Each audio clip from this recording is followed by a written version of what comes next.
इस धरा पर अनेकानेक संस्कृतियां आईं और विलुप्त हो गईं।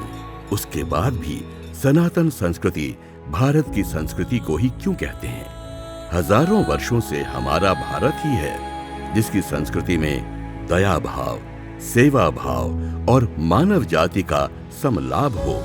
ये भाव हमेशा रहा है। आज के समय में भी जो मानव जाति के संरक्षण के लिए मानव जाति के कल्याण में जुटे हुए हैं, उनको सम्मानित किया जाए।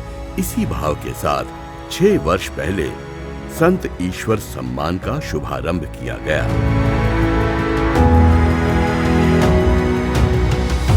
सेवा की बात करें तो बचपन से ही मैंने अपने परिवार में लोगों को सेवा से जुड़ा हुआ देखा है। मैं काफ़ी छोटी थी जब हमने पानीपत में एक स्कूल शुरू किया था। जो बच्चे वहाँ पे कूड़ा उठाने का काम करते थे उनके लिए, और उस स्कूल में मैंने काम भी किया है साथ में। तो हमने देखा कि कैसे छोटी छोटी जगहों पे काम शुरू करने से एक बहुत बड़ा अंतर आ सकता है वहाँ की पूरी सोसाइटी में। तो इसी तरह से मेरे जो दादाजी थे वो all India confederation of blind के साथ भी काम करते थे। तो हमने उनका जब जन्मदिन मनाया तो वहाँ पे हमने उनके जो संस्थापक हैं उन्हें एक राशि सम्मानित करने के लिए दी। उस कार्यक्रम में पूजनीय सरसंचालक जी भी थे और उन्हें ये बहुत अच्छा लगा। उन्हें ऐसा लगा कि सच में जो लोग ऐसा काम कर रहे हैं उन्हें हमें सम्मानित करना चाहिए। ये ज़रूरत है कि उनको सबके सामने लाया जाए, उनके काम को दिखाया जाए एक बार। तो यहीं से ये सोच आई कि ऐसी जो संस्थाएं हैं, जो लोग हैं, जो दुनिया की नज़रों से छुप के बस अपना काम किए जा रहे हैं, उन्हें हमें एक नेशनल प्लेटफॉर्म देना चाहिए। वहीं से हमने प्रक्रिया शुरू की संत ईश्वर सम्मान को बनाने की। और 4 क्षेत्रों का हमने चयन किया। प्रथम जनजातीय क्षेत्र, द्वितीय ग्रामीण क्षेत्र, तृतीय महिला एवं बाल विकास क्षेत्र एवं चतुर्थ विविध क्षेत्र, जिसमें अनुसंधान, कला, साहित्य में जिन्होंने अच्छे कार्य किए हैं, ऐसे 4 क्षेत्रों का हमने इसमें वर्गीकरण किया और एक सर्च कमेटी का गठन किया गया। हमारे यहाँ पर ऐसी संस्था को प्रोत्साहित नहीं किया जाता जो स्वयं अपना नामांकन भेजती है। हमारा ये मानना है कि ऐसी संस्थाएं जो हैं, जो सच्चे मन से सेवा कार्य में लगी हुई हैं, वो तो चाहती ही नहीं है कि उनका सम्मान हो। तो उनका चयन ऐसी प्रक्रिया से होना चाहिए कि उनको सम्मानित भी किया जाए और उनको आभास भी नहीं हो। लगभग ऐसा ही संदेश उनके पास सम्मान समारोह से 1 मास 1.5 मास पहले पहुंचता है। उन्हें ना तो नामांकन भरा होता है, ना उनको इसके बारे में आभास भी होता है कि उनका नाम इस प्रक्रिया से गुजरा है। हमारे निर्णायक मंडल में जस्टिस प्रमोद कोहली हैं, जो सेवानिवृत्त कैट चेयरमैन हैं।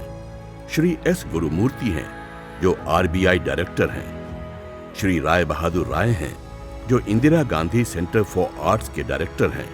और श्री जे.एल. कौल हैं, जो सुप्रसिद्ध पत्रकार हैं। हम सभी इनसे परिचित हैं। ये निर्णायक मंडल एक विस्तृत अध्ययन करता है। हमारे यहाँ ऐसी संस्था को प्रोत्साहित नहीं किया जाता जो स्वयं अपना नामांकन भेजती हैं।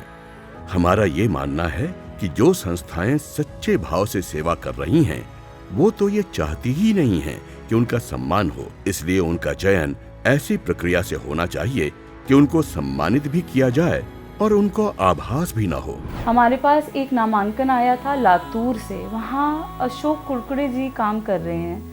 वहाँ सूखा पड़ गया था, एक बहुत लंबे समय तक वहाँ सूखा रहा और लोग एक एक बूंद पानी के लिए वहाँ तरस रहे थे।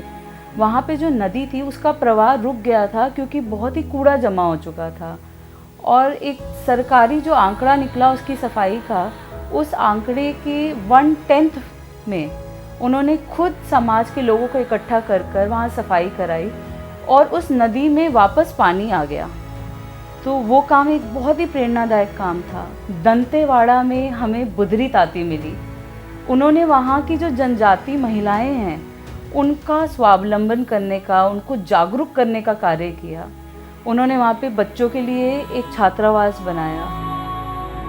संत ईश्वर सेवा सम्मान पुरस्कार मैं समझता हूँ कि अपने आप में एक विशेष भूमिका का निर्वहन कर रहा है। ऐसे करने वालों को ढूंढना, कर्मयोगियों को ढूंढना, साधना के रूप में काम करने वाले साधकों को ढूंढना, उनको एक मंच उपलब्ध कराना और उनके कार्य का गौरव करना, मैं समझता हूँ कि ऐसे सम्मान के कार्यक्रम जिस व्यक्ति का सम्मान होता है उसके लिए नहीं होते, यह तो सामान्य जनों को प्रेरणा प्रदान करने का कार्यक्रम होता है। अब्राहम लिंकन ने एक बार कहा था कि जो राष्ट्र अपने रियल हीरोज यानी असली नायकों का सम्मान नहीं करता वो लंबे समय तक टिक नहीं सकता है। हमारी आज की युवा पीढ़ी के लिए ये समझना बहुत आवश्यक है कि उनके असली हीरोज कौन हैं। क्या जिन्हें वो टीवी पर देखते हैं वो हैं, या फिल्म स्टार या राजनेता हैं?